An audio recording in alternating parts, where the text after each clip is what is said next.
Welcome to the Virginia Civics and Economics Lecture Series. At the end of each slide, there will be a 5-second delay. Use this time to complete your notes. When you are done, push play and move on to the next slide. This presentation will begin in 5 seconds.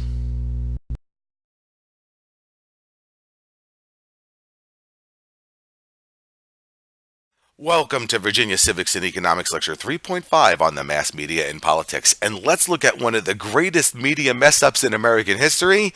Dewey defeats Truman. You see, that's President Truman, and he's smiling because in reality, Truman defeated Dewey. The newspaper, the Chicago Tribune, they got it wrong. They tried to beat everybody to the story, and in doing so, they put out the wrong information. And here's the thing. Back in the day, and still today, the Chicago Tribune is considered part of the mainstream media. So obviously mass media learned from this mistake, and it's never happened again. What does that say? Supreme Court finds healthcare individual mandate unconstitutional? Well, 7 minutes after all the major news networks put out that information to the nation, we learned that Obamacare was constitutional. So even today, the mainstream media can mess things up. It rarely happens, but when it does, people notice. And we see memes like this: media bias everywhere, or mainstream media, not the truth you're looking for. So we have to ask ourselves, what is the role of mass media in American politics? And how does the mass media influence American politics? Well, we're going to answer those two questions today. And with that said, let's go to the next slide.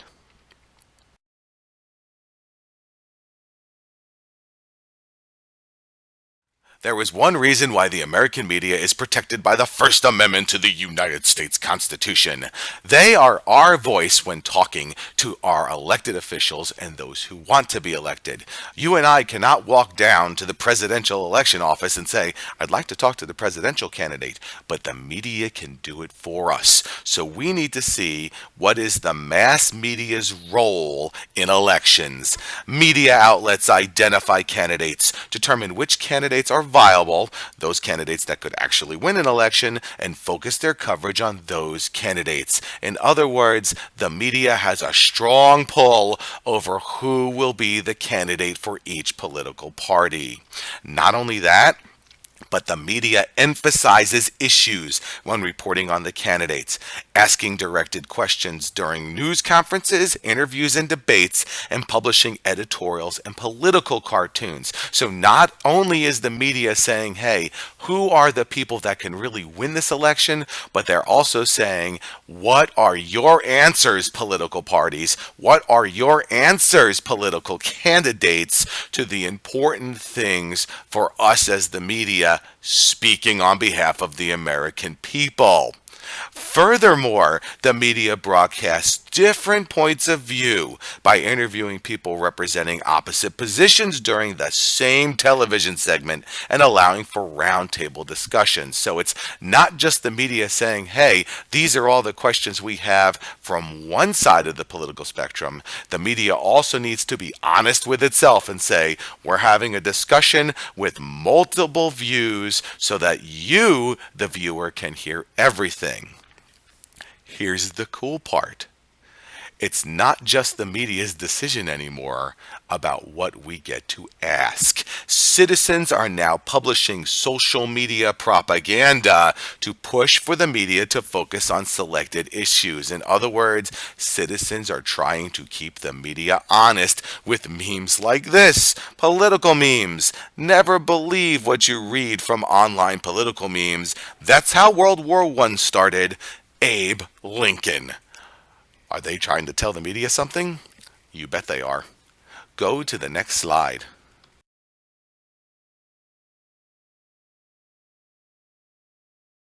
Not only do we rely on the media to ask questions on our behalf, but we rely on the media to decide which questions are important to ask in the first place. So we need to look at the role of the media in setting the public agenda.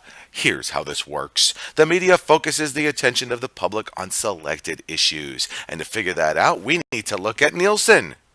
Yeah, That Nielsen, the agency that tracks who's watching what television programs, because the media reports on what interests the public. For example, the media looks at citizen polls that ask the public, the citizens, what they think are important issues.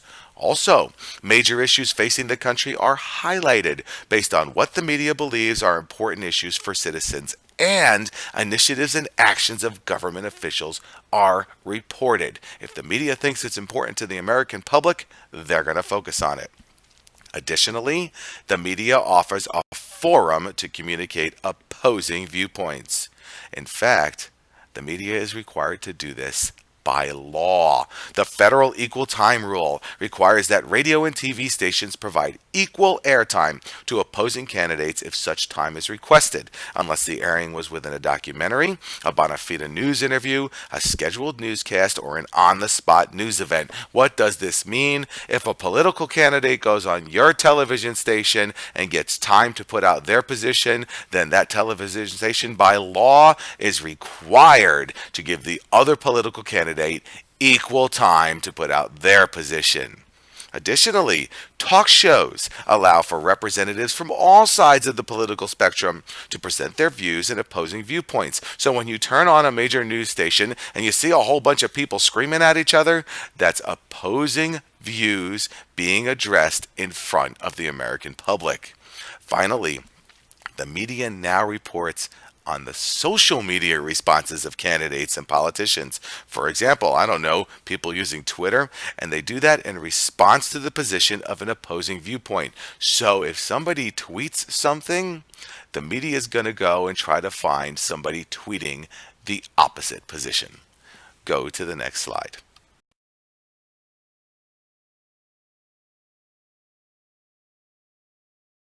The First Amendment provides the media a lot of protection, but none is as important as when the media holds government officials accountable.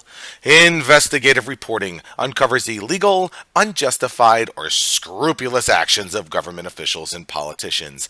And the cool thing is that, unlike in 1948, this happens almost instantly.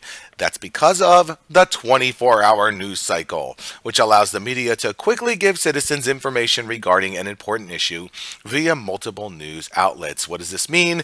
It means that when something happens in Washington, all of the mainstream media finds out almost immediately, and they all report on it at the same time. Also, news shows provide commentary and challenge officials regarding political and government issues. Who runs these news shows? People like these folks. Each one of these folks has a different political view. Some are more liberal, some are more conservative, but at the end of the day, they are questioning what the government is doing, and then they are providing commentary on what they see the government doing. And now we even have something called satirical commentary, which further allows the media to present commentary and opposing viewpoints in an entertaining fashion. This was pioneered by these two guys, Stephen Colbert and Jon Stewart. These guys made politics and the government funny. They made it satirical, and because of that, a lot more people pay attention now to what their government is doing by watching their shows. Well, as you can imagine, government officials don't exactly like being held accountable. Here's what they have to say. Government officials and politicians complain that the media does not treat all viewpoints equally. For example, this graph shows how the media treated the bad polling numbers of President Bush versus the bad polling numbers of President Obama. And as you can see, the media really focused on Bush's poll numbers and really didn't focus on Obama's poll numbers. People find that to be unfair. Also, well-funded issue-oriented special interest groups have increased their influence due to campaign costs. So, not only are we having media coming at government officials, but we have special interest groups who are able to focus the media's attention on things that government officials are doing, and often they focus those things in a biased manner. So, politicians complain about this all of the time when the media holds government officials accountable. Go to the next slide.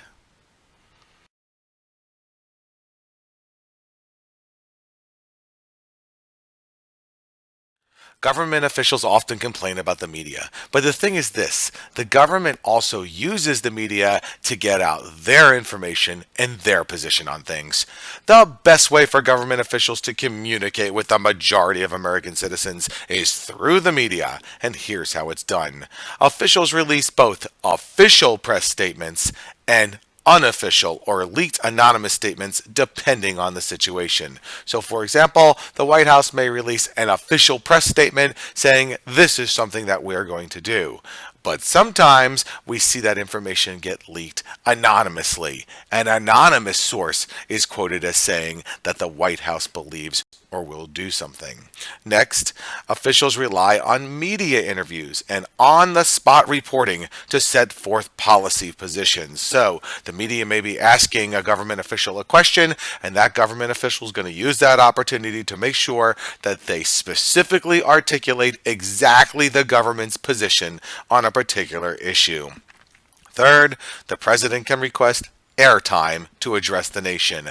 We call that a televised address. Usually what happens is all major stations will cover when the president asks if he or she can actually speak to the entire nation. But that's not all.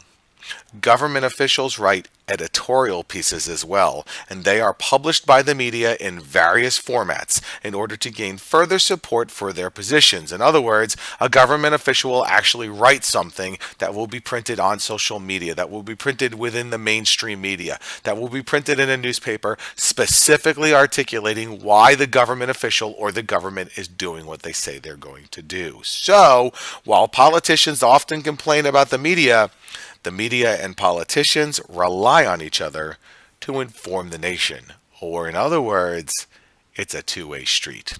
That's it for this lecture, and I look forward to seeing you in class.